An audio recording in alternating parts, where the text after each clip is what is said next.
दोस्तों स्वागत है आपका बीपीएससी प्लस में। आज हम लोग डिस्कस करने वाले हैं 68 बीपीएससी मेंस एग्जाम में आए हुए क्वेश्चन के बारे में और ये क्वेश्चन संख्या 12 है। तो आइए देखते हैं क्वेश्चन। ये क्वेश्चन है क ख ग घ र और ये विषय है ABCDEF, ये विषय है और छात्र जो है ये PQRSTUVW ये छात्र हैं। तो आइए पहला क्वेश्चन हम लोग देखते हैं। पहला क्वेश्चन है आर के द्वारा प्राप्त सभी 6 विषयों का एक साथ कुल अंक प्रतिशत ज्ञात कीजिए। तो इसमें से ये छात्र हैं, इसमें से हमें देखना है। यहाँ पर आर है और आर के द्वारा जो है सब्जेक्ट ए में 75 का 66% प्राप्त हुआ है आर को, और बी सब्जेक्ट में 150 का 75% प्राप्त हुआ है।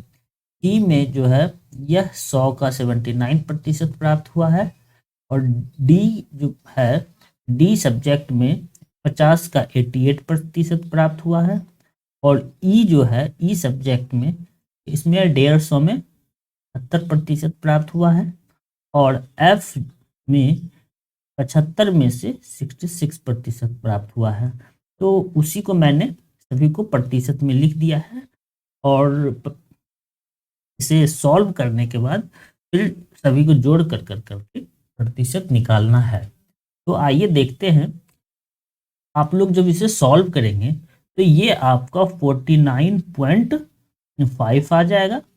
उसी तरीके से आप जब बी सब्जेक्ट को सॉल्व करेंगे तो बी सब्जेक्ट सॉल्व करने के बाद 112.5 आएगा, और जब सी को सॉल्व करेंगे तो ये 79 आएगा।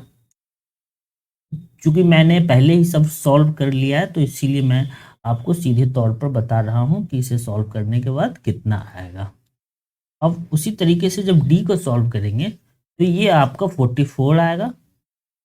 जब ई को सॉल्व करेंगे ई सब्जेक्ट को तो 108 आएंगे, और एफ को सॉल्व करने पर 49.5 आएगा। तो अब यदि हम लोग सभी इसको जोड़ लेते हैं, जो सब्जेक्ट में जितने अंक प्राप्त हुए हैं सभी को जोड़ने पर देख लेते हैं टोटल मार्क्स ऑफ आर। ठीक है, तो अब हम लोग देख लेते हैं कि कर करके जैसे पहला का आपका ए का था 49.5 और बी का था 112.5। उसी तरीके से सी का है 79, डी का है 79 और डी का है 44, फिर ई का है 108 108, फिर उसके बाद ई का है 108 और एफ का है 49.5। जब हम लोग इसे टोटल करते हैं, जोड़ लेते हैं, तो ये 442.5 आता है। अब यदि हम लोग टोटल मार्क्स देखें, जैसे ये आपका ये सब्जेक्ट 75 है, फिर बी 150 है, सी 100 है, डी 50 है, ई 150 है और एफ 75 है। हम लोग जब इसे ऐड करते हैं, जब जोड़ते हैं, तो ये आपका आ जाता है टोटल 100 जोड़ ही लेते हैं, 50 फिर 150 फिर 75। तो हम लोग जब इसे जोड़ लेते हैं तो ये आपका टोटल मार्क्स 600 आ जाता है। टोटल 600 अंकों का एग्जाम हुआ है। अब हम लोग इसका प्रतिशत निकालेंगे। तो प्रतिशत निकालने के लिए 4425 को हम लोग ऊपर लिखेंगे और टोटल मार्क्स जो था उसे नीचे लिखेंगे, और जब हम लोग इसे 100 से गुना कर देंगे तो ये आपका 73.75% आ जाएगा कि टोटल जो है आर को कितने नंबर मिले हैं, 73.75 जो मिले हैं आर को 73% मार्क्स आए हैं। तो आइए अब हम लोग सेकंड वाले क्वेश्चन में आते हैं। सेकंड क्वेश्चन है विषय बी डी ई में एक साथ पी द्वारा प्राप्त किए गए अंक और उन्हीं विषयों में टी द्वारा प्राप्त किए गए अंकों का अंतर ज्ञात कीजिए। तो क्योंकि बी डी ई के बारे में पूछा जा रहा है, बी डी और ई ये है, और छात्र कौन है, छात्र हैं पी और टी। क्योंकि ये पूछा जा रहा है कि पी के द्वारा बी डी ई में जो भी अंक प्राप्त हुए हैं और टी के द्वारा बी डी ई में जो भी अंक प्राप्त हुए हैं उन दोनों का अंतर क्या है। तो इसमें आप लोग ये कर सकते हैं कि या तो आप पहले ही इसका अंतर निकाल लीजिए, जैसे ये 68 में हम लोग यदि 75 घटा लेंगे तो इसका अंतर निकल जाएगा। उसी तरीके से यदि 92 में हम लोग 68 घटा लेंगे तो भी अंतर निकलेगा। फिर हम लोग यदि 89 में 69 घटाएंगे तो इसका अंतर निकलेगा, और उसके बाद फिर हम लोग प्रतिशत निकाल देंगे तो हमें इसका अंतर मालूम चल जाएगा। या फिर आप ऐसा भी कर सकते हैं कि आप पहले इसका प्रतिशत ही निकाल लीजिए, उसके बाद फिर आप इसको घटा सकते हैं, तो भी इसका आंसर सेम आएगा। आप दोनों में से कोई भी तरीके को अपना सकते हैं। तो आइए एक एक कर करके हम लोग सॉल्व करते हैं। तो पी और टी, तो जो ये बी सब्जेक्ट में पी जो है 68 नंबर प्राप्त किया है और टी में 75 मिला है। उसी तरीके से डी में जो है ये 92 मिला है 50 में से, और टी को 68% मिला है।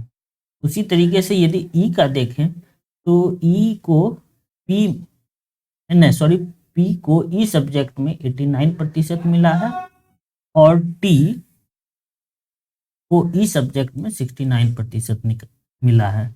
तो अब यदि हम लोग इसे आपस में घटा लेते हैं तो ये आपका घटने के बाद ये आपका -7 आ जाएगा, और फिर हम लोग इसे घटाते हैं तो ये आपका 24 आ जाएगा, 8 4 12 2 8 1 9। फिर हम लोग इसे घटा लेते हैं तो ये आपका 20 आएगा। तो अब हम लोग इसे आपस में प्रतिशत इसे निकाल लेंगे। तो पहला है जो बी है, बी में 150 अंकों पर एग्जाम हुआ था, ठीक है। तो बी में 150 अंकों पर एग्जाम हुआ था, तो 150 का -7% निकालेंगे तो हमारा सॉल्व होने के बाद ये -10.5 आ जाता है, ठीक है। 3 और ये 2 हो जाएगा। फिर इसे सॉल्व कर सकते हैं आगे भी, इसे 3.5 आ जाएगा, फिर ये आ जाएगा 10.5। इसी तरीके से जो सी है, इसी तरीके से हम लोग निकाल लेंगे डी का। तो डी में एग्जाम हो रहा है 50 में, तो 50 में यदि 24% हम लोग निकालते हैं तो ये 12 आ जाएगा। फिर इसी तरीके से हम लोग नेक्स्ट पेज ले लेते हैं। नेक्स्ट पेज में हम लोग निकाल लेते हैं, इसमें 20% था ई में, और ई में एग्जाम हुआ है 150 में, तो 150 का 20% निकाल लेंगे तो इसमें आपका आ जाएगा 30%, ठीक है।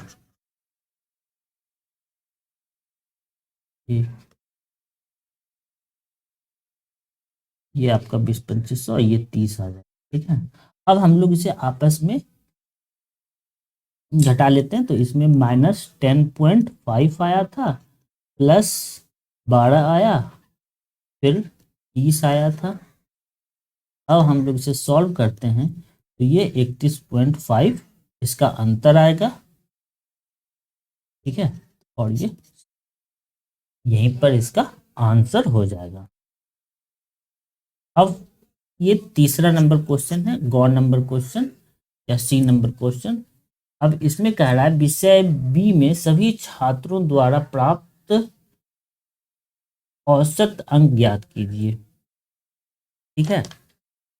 तो इसमें हम लोग देख लेते हैं विषय बी में, ये रहा विषय बी में जो भी अंक प्राप्त हुए हैं उसका हमें औसत ज्ञात करना है। तो हमें इसे सॉल्व करने का 2 तरीका है। एक तो पहला आप एक एक करके सभी का प्रतिशत निकाल लीजिए। 150 का 62% क्या होगा, 150 का 72% क्या होगा, 150 का 75% क्या होगा, 150 का 62% क्या होगा, और 150 का फिर 75% क्या होगा, 80% क्या होगा, और 150 का 68% क्या होगा। ऐसे कर सकते हैं कि एक एक कर कर करके सभी को निकाल लीजिए, फिर सॉल्व कर लीजिए, लेकिन इसमें टाइम ज़्यादा लग जाएगा। तो इसीलिए इसमें क्या करना है कि हम जो है ना, हम इसे पहले ही जोड़ लेंगे। है, तो पहले जोड़ने पर ये आपका, इन सभी को जोड़िएगा तो 500 आ जाएगा। अब हम लोग जो है 150 का 500% निकाल लेंगे, तो ये आपका आ जाएगा 700, आ जाएगा 750। ठीक है, अब फिर हमें इसका प्रतिशत निकालना है। तो टोटल छात्रों की संख्या कितना, सॉरी प्रतिशत नहीं निकालना है, अब हमें औसत निकालना है। तो टोटल छात्रों की संख्या कितना है, टोटल छात्रों की संख्या 7 है। ठीक है, अब हम अब हम इसका एवरेज निकाल लेते हैं। अब एवरेज निकालेंगे और उसको 7 से भाग दे देंगे, तो फिर आपका 7 से भाग देने पर ये आपका 107.1 इसका आंसर आ जाएगा। इसी तरीके से आइए नेक्स्ट क्वेश्चन देखते हैं। इसमें कह रहा है, डी नंबर है, सभी छात्रों के द्वारा सी और डी में एक साथ प्राप्त अंकों का औसत प्रतिशत ज्ञात करना है। तो अब हमें सी और डी, जो सी और डी हैं, जैसे ये हो गए, ये सी और ये डी, इसी तरीके से हम लोग करेंगे। इसका औसत प्रतिशत निकालना है, तो औसत प्रतिशत निकालने के लिए या तो हमें अलग अलग प्रतिशत निकालना पड़ेगा, या फिर हम एक साथ प्रतिशत निकाल सकते हैं। हम लोग इसे जोड़ लेंगे, तो ये 547 आ जाएगा। डी का टोटल अंक अभी जो सिर्फ अंकों में प्राप्त हुए हैं, और फिर हम लोग डी का भी निकालेंगे। तो डी का निकालने के बाद ये 565 हो जाएगा। अब हम लोग इसका जो अंक है हम लोग उसे निकाल लेंगे। ठीक है, कि टोटल कितने अंक प्राप्त हुए हैं, तो सी में 100 अंक पर हुए थे एग्जाम। ठीक है, तो 100 का निकालेंगे, ई सब्जेक्ट में सी में 100 पर हुए थे, ये 547 हुआ है, फिर 100, तो इसमें टोटल अंक 547 ये प्राप्त हुए हैं। उसी तरीके से हम लोग डी पर देखेंगे, इसमें 50 अंक पर एग्जाम हुए थे, तो 50 गुना 565, फिर ये 100 हो जाएगा। फिर हम लोग इसे सॉल्व करेंगे, तो 282.5 आएगा। ठीक है, अब हम लोग इसका प्रतिशत निकालना है, और फिर प्रतिशत निकालने के बाद फिर इसका औसत एवरेज निकालना है कि औसत एवरेज इसका कितना आया है। तो उसी तरीके से हम देखते हैं कि जो पहला था सी का प्रतिशत निकाल लेते हैं। तो सी में था 547, और टोटल अंक कितने थे, सॉरी टोटल मार्क्स 700 थे। ठीक है, 700 में फिर हम लोग इसे गुना कर देंगे 100 से, तो ये आपका प्रतिशत निकल करके आ जाएगा 78.14। अब आप लोग जानने की कोशिश करेंगे कि ये 700 आखिर कहाँ से आया है। ठीक है, तो मैं बता दूं एक बार आंकड़े में चल कर करके कि ये 700 कहाँ से आए हैं। क्योंकि ये 7 छात्र हैं, और प्रत्येक में 100 अंक पर एग्जाम हुए हैं, तो 100 गुना,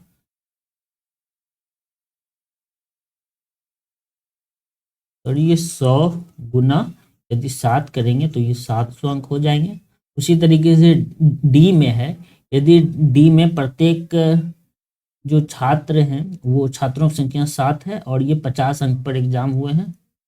ठीक है, तो ये आपका 350 अंक हो गए हैं।